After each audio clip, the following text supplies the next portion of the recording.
സന്തോഷം. ജോൺ പോൾജിക്ക് ഈ കഥാപാത്രം എന്നെ കൊണ്ട് തന്നെ ചെയ്യിക്കാൻ ഇച്ചിരി കഷ്ടപ്പെട്ടതിന് വളരെ സന്തോഷമുണ്ട്. എനിക്കതിലിങ്ങനെ കൂടെ ചേരാൻ പറ്റിയതിൽ.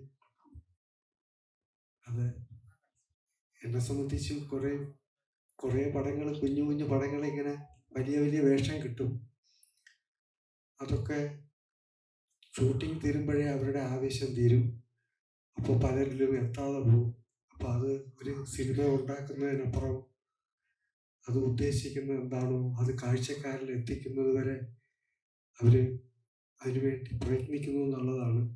അത് പലയിടത്തും കാണാൻ പറ്റാത്ത കാര്യമാണ്. അത്രയും ഊർജ്ജമുള്ളൊരു ടീമിൽ വന്നു ചേർന്നതിൽ ഞാൻ ദൈവത്തോട് പ്രാർത്ഥിക്കുന്നു. എല്ലാവർക്കും നന്ദി. ഞാനല്ല, അതിൽ കഷ്ടപ്പെട്ട ഒരുപാട് പേരുണ്ട് എൻ്റെ കൂട്ടത്തിൽ. അതിൽ ഏറ്റവും അധികം ജോൺ പോൾജി തന്നെ ആയിരിക്കും. ഓരോ സീനും ഡയലോഗും പഠിപ്പിച്ച് അത് മ്യൂസിക്കും പാട്ടും ഒക്കെ ഇട്ട നമ്മുടെ ഓരോ മൂമെൻറ്റും ചെയ്യിച്ചിട്ടുള്ളത്. അതുകൊണ്ട് ഇപ്പോൾ കാണുമ്പോൾ ഉള്ള ആ ഒരു മൂഡ് തന്നെ അഭിനയിക്കുമ്പോൾ നമുക്ക് ക്രിയേറ്റീവ് തരുമായിരുന്നു. ഞാൻ അദ്ദേഹത്തോട് വളരെ നന്ദി പറയുന്നു. ഒരു വാക്കിൽ പറയുകയാണെങ്കിൽ, this is a greater film than a great film. ഇത് ഒരു സംവിധായകൻ എന്നുള്ള നിലയ്ക്ക്, ഒരു സംഗീത സംവിധായകൻ എന്ന നിലയ്ക്ക് പറഞ്ഞതാണ്.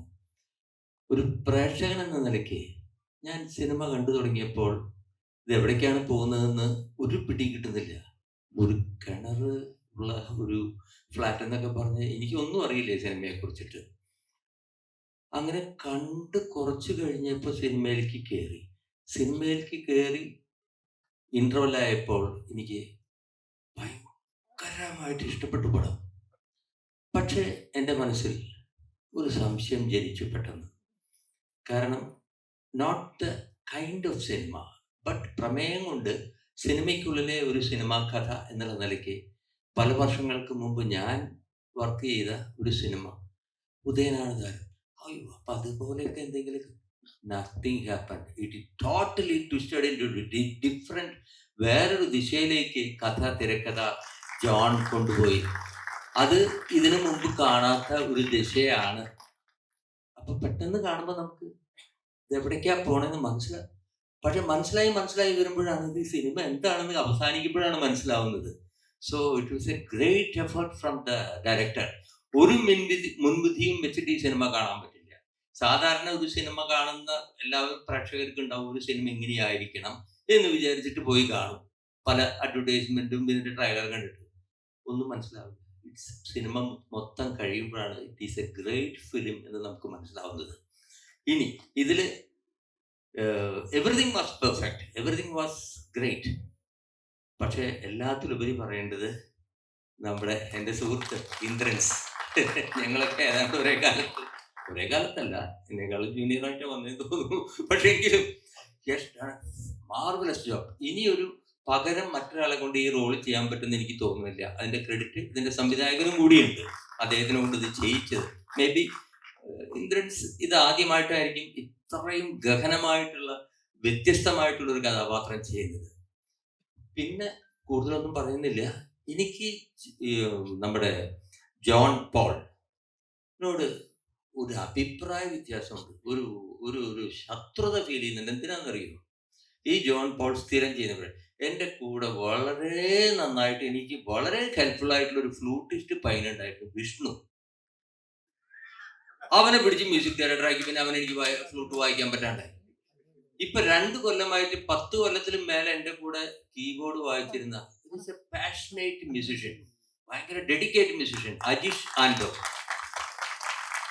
I was depending. കാരണം നമുക്ക് പെർമനന്റ് ആയിട്ട് ഒരാൾ നമ്മളുടെ കൂടെ നമ്മുടെ റൈറ്റ് ഹാൻഡ് ആയിട്ട് വർക്ക് ചെയ്യുന്നു. ആ അജീഷ് ആൻഡിനെയും പിടിച്ച് ഇതിൻ്റെ ഉള്ളിൽ കൊണ്ട് ഇനിയിപ്പോൾ ആരെയാണ്, ഇനിയിപ്പോൾ എന്നെ മാത്രമേ കൊണ്ടുപോകാണ്ടുള്ളൂ. ഞാൻ ആരെങ്കിലും പിടിച്ചൊന്ന് കുറച്ച് ട്രെയിൻ ചെയ്ത് എൻ്റെ കൂടെ വളർത്തി വരുമ്പോൾ അപ്പം പിടിച്ചുകൊണ്ടുപോകും. മാത്രമല്ല അവരെ ഒരു വലിയ പ്രശസ്തിയിലേക്കും സക്സസ്ഫുൾ, വിജയകരമായിട്ടുള്ള അവരുടെ ഒരു പുതിയ ഉദ്യമത്തിലേക്ക് അവരെ കരകയറ്റി വിടുന്നുണ്ട്. പിന്നെ അവരെ തിരിഞ്ഞു നോക്കിയാൽ എത്ര വിളിച്ചാലും പിന്നെ അവർക്ക് നമ്മളുടെ അടുത്തേക്ക് വരാൻ പറ്റില്ല. അപ്പൊ അതുകൊണ്ട് ആ ഒരു നഷ്ടം എനിക്ക് എപ്പോഴും ഉണ്ടാക്കി തരുന്നുണ്ട്. അതിന് പകരം എന്തെങ്കിലുമൊക്കെ തരേണ്ടി വരും.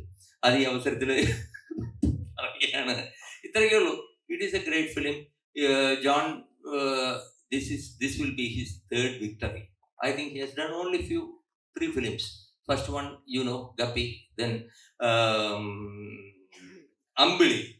Great film, greater film. This will be a greatest film. Congratulations and all the best. Okay ആണെങ്കിൽ ഒരു തംസപ്പ് ഇട്ടേക്കല്ലേ, അങ്ങനല്ലേ? എന്താ പറയാ, നല്ലൊരു സിനിമ കണ്ട് നല്ലൊരു മൂഡിൽ ഇങ്ങനെ ഇരിക്കുകയാണ്. പിന്നെ ജോണിനെ ഒരുപാട് വർഷങ്ങളായിട്ട് അറിയാം. ഇങ്ങനെ ഒരു സിനിമ, പിന്നെ ഒരു ഇൻവിറ്റേഷൻ വന്നപ്പോൾ ഇവിടെ വന്ന്, ഇപ്പം സാറ് പറഞ്ഞ പോലെ തന്നെയാണ്, ഈ സിനിമ കണ്ടു തുടങ്ങിയപ്പം ഇതെങ്ങോട്ടാണ് പോകുന്നത്, അല്ലെങ്കിൽ ഇതെങ്ങോട്ടാണ് ട്രാവൽ ചെയ്യണത് എന്ന് നമുക്കൊരു മുൻവിധിയൊന്നും തരാത്തൊരു സിനിമ. അത് എൻ്റെ ചെയ്ത് കഴിഞ്ഞപ്പം നമ്മൾ മനസ്സിൽ നിന്ന് ഒരു ഉള്ളിൽ നിന്ന് നമ്മൾ ചിലപ്പോൾ ഇങ്ങനെ ആഗ്രഹിക്കില്ലേ, നമുക്ക് ഇങ്ങനത്തെ ഒരു സിനിമ വേണം, അല്ലെങ്കിൽ അങ്ങനത്തെ ഒരു സിനിമ വേണം, അല്ലെങ്കിൽ നമ്മളിങ്ങനെ സിനിമ ഇങ്ങനെ ആഗ്രഹിക്കുന്നു ചില സിനിമകൾ കാണാൻ. അപ്പം നമ്മളങ്ങനെ പ്രതീക്ഷിച്ചിരുന്നപ്പം നമ്മളെ കയ്യിൽ കിട്ടിയൊരു സിനിമയും കൂടിയാണത്. ഇപ്പം എനിക്കെന്ന് പറയുമ്പം ഇപ്പം ഈ പറഞ്ഞ പോലെ തന്നെ 14th സിനിമയിൽ വന്നിട്ട് 14 വർഷമായി. അപ്പോൾ ആ ഒരു ദിവസം കൂടിയാണ്. ഒരുപാടുണ്ട്. ഇപ്പം ബിബിൻ പെരുപ്പള്ളി ഉണ്ട്, സെക്കൻഡ് ഷോ ചെയ്തിട്ടുള്ള ഒരു ഗ്രൂപ്പ് ഓഫ് ആളുകളുണ്ട്. അപ്പം ഞങ്ങളുടെയൊക്കെ ഒരു സെലിബ്രേഷൻ ആയിട്ടുള്ള ഒരു ഡേ ആണ്. അപ്പം അന്നത്തെ ദിവസം ഈ സിനിമ ഞങ്ങൾക്ക് കിട്ടിയൊരു ഗിഫ്റ്റ് ആയിട്ടാണ് എനിക്ക് ഫീൽ ചെയ്യുന്നത്. Thank you John, thank you for A great cinema. Thank you.